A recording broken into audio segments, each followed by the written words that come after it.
We zijn hier in Nieuw-Namen bij de 7e editie van het bierfestival. En ja, dit is, je ziet het wel, er worden overal biertjes gedronken. Mensen hebben er naar hun zin en wij komen even een kijkje nemen.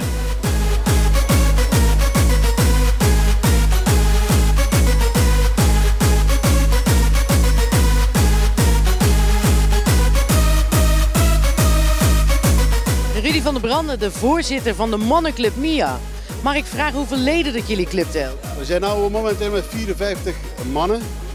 Alleen de mannen die mogen meedoen met het mannen in actie. Vindt u ook dat bier net zo goed bij mannen als bij vrouwen hoort? Ja, tuurlijk hoort het ook bij vrouwen. Wij, in onze club wij doen zelfs ook wel eens een bierproeverij of een gin tonic tasting. Elke vrouw houdt eigenlijk hier wel van een lekker biertje of een lekker wijntje. Wij zijn van alle markten thuis. En ik hoor wij, wie zijn wij? Dus wij zijn dan een vrouwenvereniging, wij zijn de Divas, de tegenhang van de Mia's.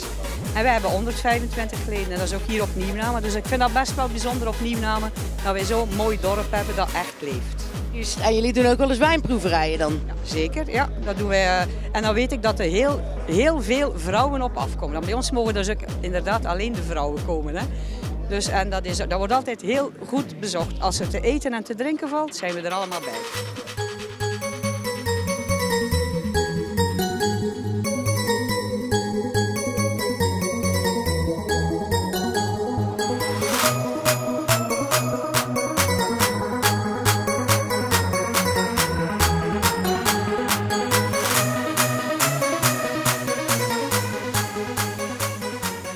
En hier nog wat bierliefhebbers? Jawel. Mag ik u ook vragen wat uw lievelingsbier is?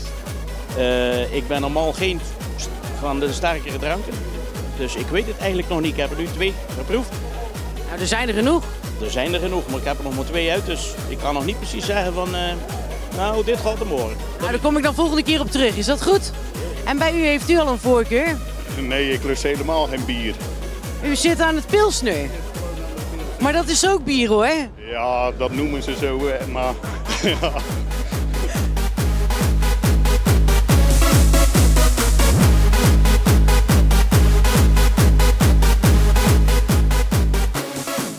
Piet Boehenne, een bestuurslid van de mannenclub MIA. Kunt u mij vertellen hoe dat dit mooie evenement begonnen is? Ja, in de tijd, dat was eigenlijk in een buurtgemeente, net over de Belgische grens. Die organiseerden gewoon een bierproeverij.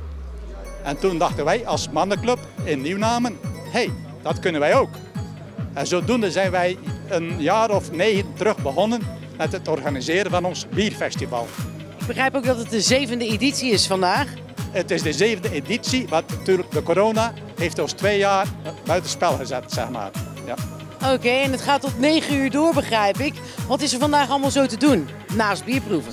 Het is voornamelijk bierproeven. Er is gewoon een heel scala aan bier, verschillende bieren dus. We hebben 13 brouwers. Nou ja, verder is er gewoon een gelegenheid tot eten. Er zijn hotdogs, dus de inwendige mens kan ook versterkt worden met iets te eten. Verder is er gewoon achtergrondmuziek aanwezig. Voor de kinderen is er dus een springkasteel hiernaast in een ander lokaal. Daar wordt ook voor de kinderen smink gedaan. Dus we zorgen dat de kindertjes ook eigenlijk wel een goede middag kunnen hebben hier. En ik zie ook dat er naast mannen ook best wel wat vrouwen aanwezig zijn. Dus de kindjes zijn inderdaad ook gewoon lekker onder de pannen dan, als ik het goed begrijp. Nou, tegenwoordig zie je vooral ook de vrouwen ook wel een lekker biertje lusten. Nou, we gaan zo eens kijken naar al die brouwers. Dankjewel en nog een hele fijne dag. Ja, dankjewel. We gaan ervan genieten.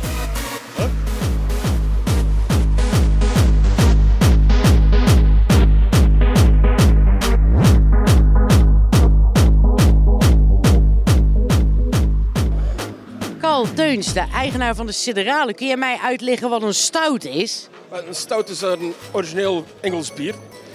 Meestal zwart, mag ook blond zijn, maar de meeste stouten zijn zwart met een uitgesproken smaak.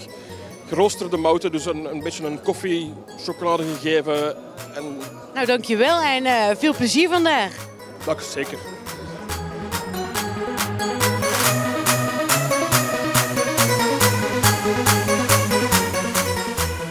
Bram Neut, de eigenaar van Brambas. Ik heb gelezen dat jullie over laatst een prijs hebben gewonnen. Kun je me daar een beetje over vertellen? Ja, met onze quadruple The Dark Knight hebben we de gouden medaille gewonnen op de Korean International Beer Awards.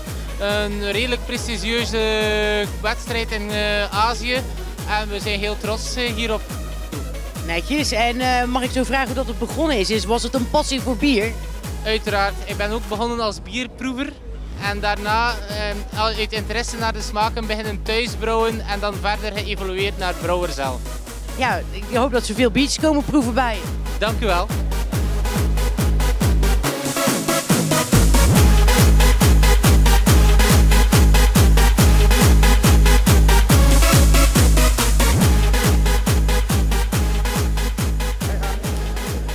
Dirk Vermeers van Le Plan Vermeers. Wat breng je dan hier in Nieuw-Namen? In Nieuw-Namen? Wel, ik dacht dat dat Kildrecht was. Nee, maar ik had dat gezien, want wij doen regelmatig bierfestivaletjes over heel België. En volgend jaar ook, want ik heb een importeur in Nederland, ook meer en meer een beetje Nederland. Dus deze is echt een grensgeval. Maar ik had dat gezien verleden jaar, dat was een leuk verhaal. Ik denk, we gaan eens kijken. Nou, heel veel plezier en dank u wel voor dit interview. Dank u, met plezier.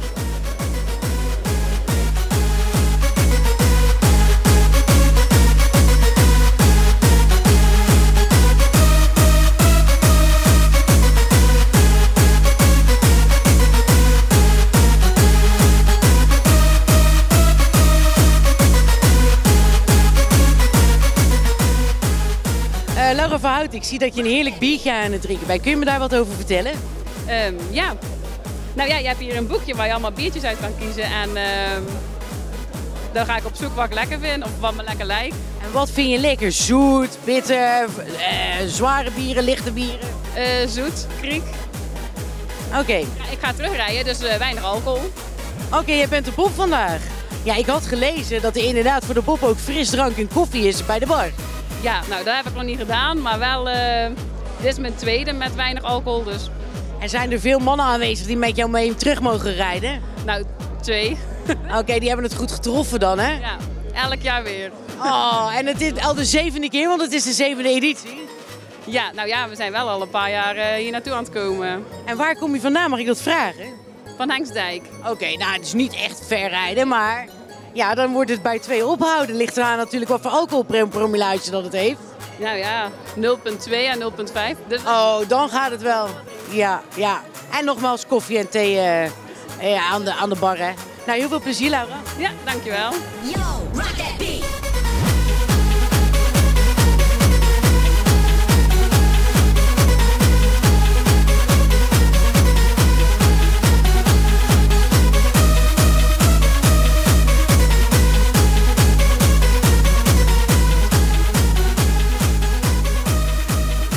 Jordi Bruinseels, de eigenaar van Brouwerij De Bok. Jullie liggen hier vlakbij in de buurt, toch? Op vogelvlucht denk ik 10 kilometer. Oké, kun je me wat vertellen over je brouwerij? We zijn begonnen in 2014, heel kleinschalig, heel klein brouwinstallatie. Ondertussen zijn we uitgegroeid tot een regionale brouwerij. We brouwen per keer 3500 liter, ongeveer een 500 bakken. Dat doen we nu ondertussen 1,5 tot 2 jaar. Heb je een beetje zin in vandaag? Zeker, vorig jaar was heel succesvol voor ons. Er was heel veel bezoekers, heel veel verkocht toen, dus ja, ik kijk er absoluut naar uit. Nou, veel plezier. Dankjewel.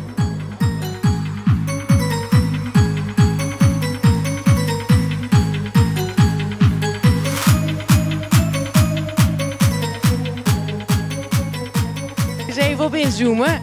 Zijn jullie van plan om al die bieren te... Ja, natuurlijk. Zoveel mogelijk in ieder geval. Blijven jullie hier slapen dan? Ik niet, maar hij wel, denk ik. en dan morgen gewoon weer verder. Dus jullie hebben er een 2-daags evenement van gemaakt?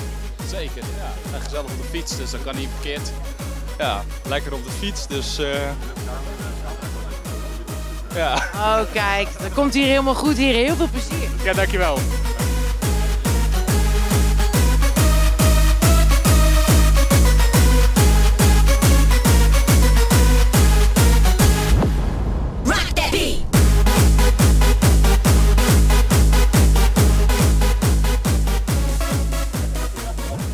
Ik hoop dat we wat met Omroep ZVL wat in kaart hebben kunnen brengen wat het bierfestival in Nieuw-Namen inhoudt.